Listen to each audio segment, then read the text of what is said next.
Má človek dôstojnosť aj vtedy, keď je slabý, chorý alebo ešte nenarodený? A kto vlastne rozhoduje o hodnote ľudského života? Vatikánsky dokument Dignitas Infinita ponúka jasné odpovede na tieto výzvy našej doby. Hlavným bodom spomínanej deklarácie sme sa vracali počas svätých omší za život v Košiciach roku 2025. A práve z týchto zamyslení čerpajú naše podcasty na kanáli Život na vlásku. Dôstojnosť človeka nie je založená na rozhodnutí spoločnosti, je neodňateľnou pravdou o každom z nás.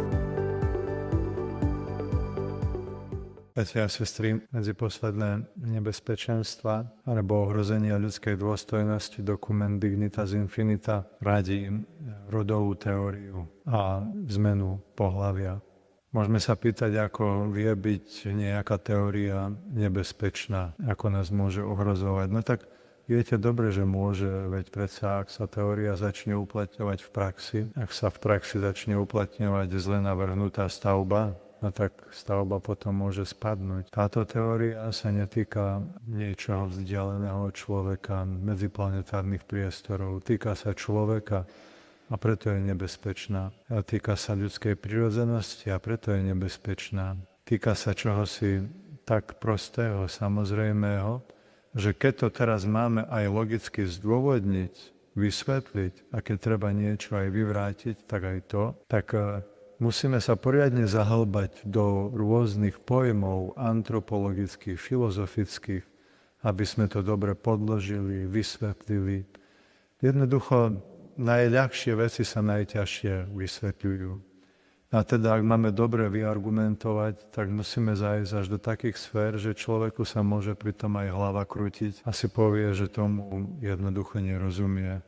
Asi povie, že sa tomu nebude venovať. Áno, tak aj preto môže byť tá rodová teória taká nebezpečná. Teda skúsme sa aspoň trošku na ňu pozrieť bližšie, v čom je nebezpečná. Rodová teória je teda teória o rode. V tomto zmysle sa inak nazýva aj genderová, píše sa genderová teória, alebo rod sa v angličtine poviem gender. Alebo sa tiež nazýva táto teória aj genderizmus. Lebo keďže táto teória má skôr ideologický charakter ako vedecký, tak preto sa tam dáva tá prípona, že izmus, genderizmus. Táto teória tvrdí, že pohlavie a rod u človeka treba rozlišovať. Pohlavie je biologická záležitosť, je mužské alebo ženské, ale potom je tu nejaký rod. A ten rod to už je výsledok takého historického vývoja, hovoríme tomu taký sociálny, spoločenský, kultúrny konštrukt. To znamená asi toľko, že my ako muži a ženy sa nejakým typickým spôsobom obliekame alebo správame, alebo si osvojujeme nejaké roly, ktoré sú typicky ženské alebo mužské. Nemáme to od narodenia, my si to osvojujeme vplyvom toho prostredia, kde rastieme a dozrievame. Teda ten konštrukt spočíva aj v tom, ako sa voči sebe navzájom správame.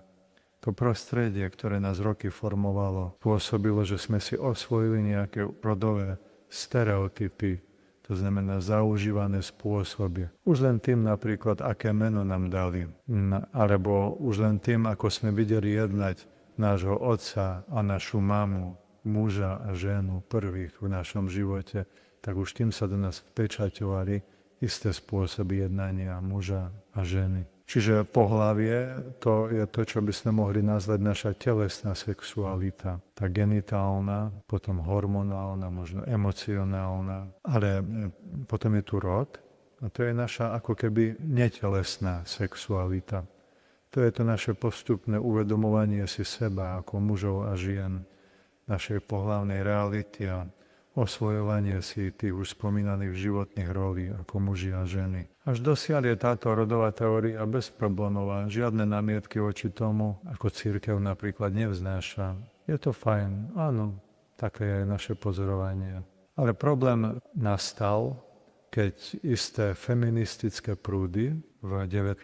a potom hlavne v 20. storočí, feministické hnutie, to je hnutie za oslobodenie alebo zrovnoprávnenie žien, prekrásne čosi, ušľachtilé. A do veľkej miery to bolo aj hnutie z prostredia kresťanského.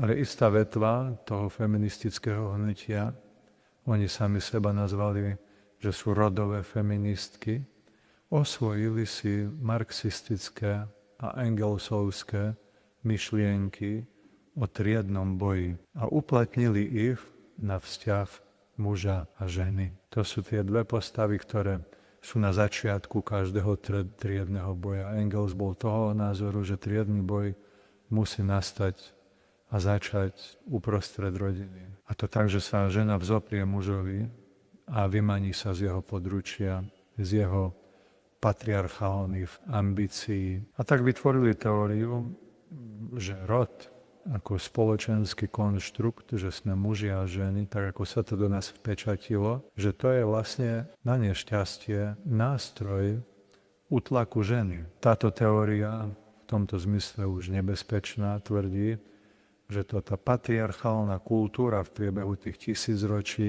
svojimi nárokmi zo strany muža alebo tlakmi sociálnymi viedla k tomu, že ženská rola bola odsudzená na podriadenosť. Muž vlastne drží nadvládu nad ženou. Žena je v pozícii podriadenosti a pripútanosti aj k mužovi, aj k dieťaťu, aj k domácnosti. A toto treba zvrátiť, hovoria rodové feministky. Aby došlo k tomuto oslobodeniu sa ženy, tak musí sa odpútať, všetci sa musíme odpútať. Musíme odpútať náš rod od nášho pohlavia a rozbiť, mudro to oni nazvajú, že dekonštruovať všetky tie rodové stereotypy. Aby sa oslabilo to, že žena je žena, a teda aby nebola v pozícii podriadenosti, a aby sa oslabilo to, že muž je muž, a teda, že je v pozícii nadriadenosti. Treba to znegovať, zneutralizovať. Teda vychovávať k tejto rodovej neutralite, ktorá je nezávislá od pohlavia. Teda treba zotrieť rozdiely medzi mužmi a ženami na každej úrovni. A to dôležité, čo zostane, na čom treba ponovom stavať, je seba určenie osoby. A treba začať s tým už od útleho veku. Preto sa títo teoretici, ale aj praktici rodovej teórie snažia dostať už k čím najmenším detičkám, aby už tam na ne mohli vplývať. A to tým spôsobom, že každý si môže vybrať svoj rod na základe pocitu, bez ohľadu na biologické pohlavie. Treba očistiť okrem iného aj jazyk, čiže reč, od tých stereotypov, akože na toho, koho vidíme, že je ženského pohlavia, má ženské pohlavné znaky, tak automaticky hovoríme, že ona. A na tých, čo vyzerajú jak muži, automaticky hovoríme, že on. A tá žena, automaticky hovoríme mama, a to by sa malo volať rodič 1. A muž by sa mal volať rodič 2, to treba zneutralizovať. Takisto treba oslobodiť sexualitu od stereotypov. A to napríklad, čo sú stereotypy, že sexualita sa má praktizovať len v manželstve, stereotyp. Alebo že sexualita sa má praktizovať len medzi mužom a ženou a nejako inak. Alebo že sexualita sa akosi spontánne spája s plodnosťou a s rodením a so starosťou o dieťa. Sexualitu treba oslobodiť.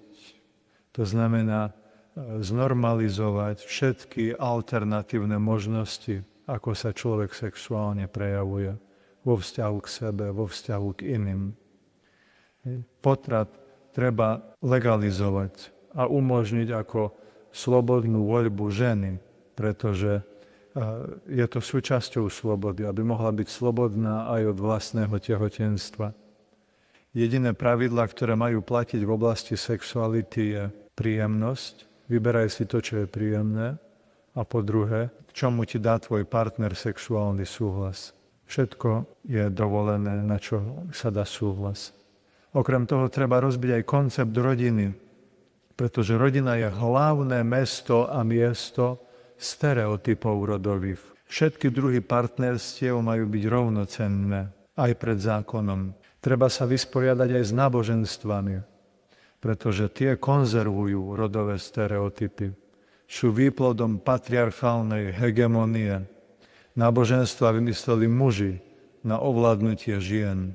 Cieľom teda tejto rodovej teórie je doslova revolúcia, dekonštrukcia, rozobratie na skutky celú spoločnosť. To nie je naše obvinenie voči nim, to je ich vlastná chvála. To sú ich ciele pekne pomenované u tých ideológov rodového feminizmu.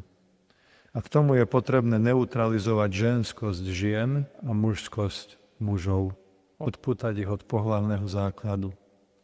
Vraj odlišnosti, ktoré sú medzi nami, nemajú súvis s prirodzenými alebo biologickými príčinami, že sme biologicky muž a žena, ale vraj tie odlišnosti, ktoré vznikli na základe nejakého tlaku spoločnosti. To znamená to, že žena je zdravotná sestra, preferenčne má inklináciu k zdravotníctvu a že muž má inklináciu ku kamionom, to nemá súvis s našou telesnosťou. To je tlak spoločnosti, ktorý vytvoril také konštrukty. Až kým zistili, že to v Norsku celkom odbúrali a k ničomu nedospeli. Čo už mohli, odbúrali, všetko to rodové, tie stereotypy chceli odbúrať. Všetko to chceli zneutralizovať. Dali detičkám, dievčatkám sa hrať s kamionmi a chlapcom s babikami. A prešli roky, zase si urobili štatistiku a zase im vyšlo, že v tom zdravotníctve je najviac žien a na kamionoch je najviac chlapov. Vraj pohlavie je len bezvýznamná biologická realita a rod je len spoločenský konštrukt. Pohlavie nás nijako vraj neurčuje. A rod, ten treba prerobiť. Rodová teória v tomto prevedení, bratia a sestry, sa stavia do hlbokého rozporu s ľudskou dôstojnosťou a s dobrom celej spoločnosti, keď si pomyslíme, že oni majú za cieľ urobiť celkovú reformu spoločnosti a pritom to v žiadnej mikrospoločnosti nebolo otestované. A oni to chcú urobiť ako válec, ktorý má prevalcovať, tak ako komunizmus mal prevalcovať celý svet, tá internacionála socialistická či komunistická, bez toho, že by to niekde bolo otestované, že či to priniesie nejaké ovocie, že zbavíme ľudí súkromného vlastníctva. Tak teraz tu ideme zbaviť ľudí tejto väzby medzi pohlavnou identitou a rodovou identitou. My neodmietame túto teóriu, že sexuálnu identitu či našu ľudskú tvorí aj biologické pohlavie a aj rod, ktorý sa postupne vyvíja ako spoločenský konštrukt. Odmietame teóriu, návrhy a pokusy oddeľovať rod od pohlavia. Odmietame nerešpektovať. Odmietame, že sa nerešpektuje naše pohlavie ako základ pre našu rodovú identitu. O tom hovorí dokument Dignitas Infinita v článku 57 asi takými jednoduchými slovami.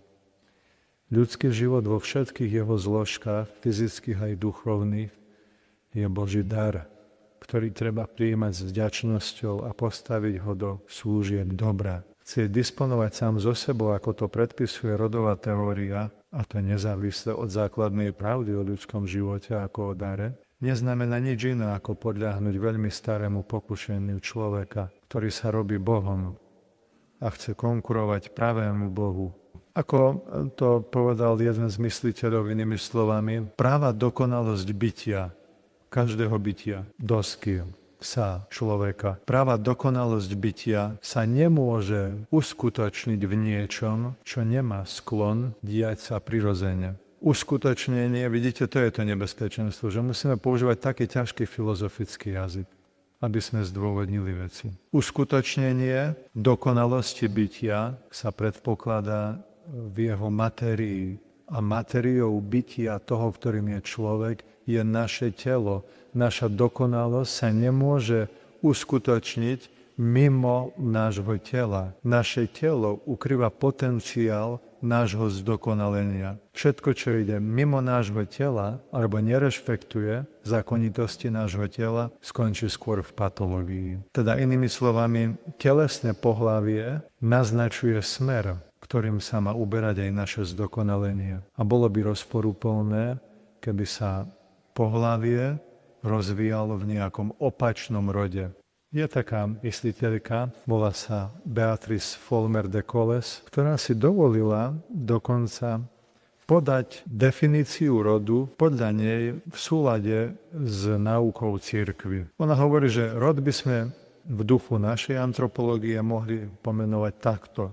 Rod je transcendentujúca, čiže presahujúca, dvíhajúca našu prirodzenosť, transcendentujúca dimenzia ľudskej sexuality, zlúčiteľná so všetkými rovinami ľudskej osoby, zahrňajúca telo, myseľ, ducha a dušu. Rod je teda schopný podliehať tak vnútorným, ako aj vonkajším vplyvom na ľudskú osobu, no musí sa podriadiť prirodzenému poriadku, ktorý je daný už v tele. Tá istá autorka píše, a tým skončíme, na postojoch, ktoré zaujímajú radikálne feministky, je paradoxné, že tvrdenia, o ktoré sa opierajú, aby obhájili svoju vec, nakoniec vedú k záverom ničiacim špecifickosť ženy. No nie je to útok na ženu, keď ona sa má oslobodiť od svojho ženského prežívania vlastného ja. Keď ona sa má hrať na muža, keď my sa k nej nemáme správať ako k žene, ale k mužatke, je toto oslobodenie ženy, keď jej dáme do ruky krompač, lebo sa má vyrovnať mužovi. Hoci je jasne zmerané, úplne jasné, má vypočítateľne menšie množstvo červených krviniek, čiže schopnosť fyzického výkonu. Toto je povýšenie ženy. Keď znormalizujeme všetky sexuálne praktiky, tak potom môžeme povedať, že pornografia to je oslava ženskosti a nie je to náhodou potupa ženskosti, že zo ženy sa robí tovar, nakoniec vedú k záverom ničiacim špecifickosť ženy. Je málo bojovať za oslobodenie od. Práve oslobodenie je až vtedy, keď je oslobodenie pre. Áno, je to ako o tom chudáčikovi, čo sa rozhádal s rodičmi, odišiel z domu, ale zistil, že nemá kam ísť. Nemá nič, má len most. Tam vedie aj tá ideológia, rodová ideológia. Nakoniec tou trpkou oslavou rodovej ideológie a teórie je v podstate zmena pohlavia. Namiesto toho, aby sme rešpektovali pohlavie ako základ pre seba rozvoj a prijali ten dar, ktorým je moje mužské telo, moje ženské telo, tak namiesto toho ideme na základe pocitu prerobiť základ, ten Bohom daný základ. Ideme sa nechať preoperovať na základe pocitu. A keďže sa pocity menia, tak sa budeme dookola operovať. Alebo raz budeme v tom tele šťastní a raz nešťastní. A zda len toľko by som povedal na záver k tomu, k tej zmene pohlavia. Je to výsmech zo seba samých, je to výsmech z celej vedy, ktorá sa kdečím chváli. Veď predsa vieme, že žiadna zmena pohlavia nie je možná. Je možná len zmena, výmena, našitie, prešitie, odstrihnutie, prilepenie pohlavných orgánov, ale nie je možná zmena pohlavia. Veď predsa nedá sa preoperovať pohlavie zakodované do každej jednej bunky a tých je 100 triliónov v našom ľudskom tele. Je to výsmech, je to oslava hlúposti na základe rozpravy. A je to tragédia na základe života jednotlivca. Lebo toto, čo je pre jedných rozpráva, pre druhých je trpká realita, do ktorej sa nechali natiahnuť, zviesť, zlakomiť, ako sa povie. A teraz tým musia žiť zvedení do konca života a riešiť, či sa naspäť nevrátia do svojej pôvodnej zostavy, ako boli Bohom stvorení. Bratia a sestry, tá vec je komplikovaná, možno niekedy na vysvetlenie, na pochopenie, ale je veľmi aktuálna na to, aby sme sa nasadili pre ten veľký zápas. Veď len teraz predsa, len dnes, len včera už mi prišla do mailovej schránky výzva, aby som podpísal pripomienku k novému občianskému zákonníku, ktorý v podstate svojimi ustanoveniami toto rozširuje, toto aplikuje do praxe, to nerešpektovanie ľudskej prirodzenosti, nerešpektovanie jedinečnosti manželstva založeného na vzťahu muža a ženy. A A preto o tom hovoríme a máme veľa príležitostí, aby sme sa v tej veci aj nasadzovali.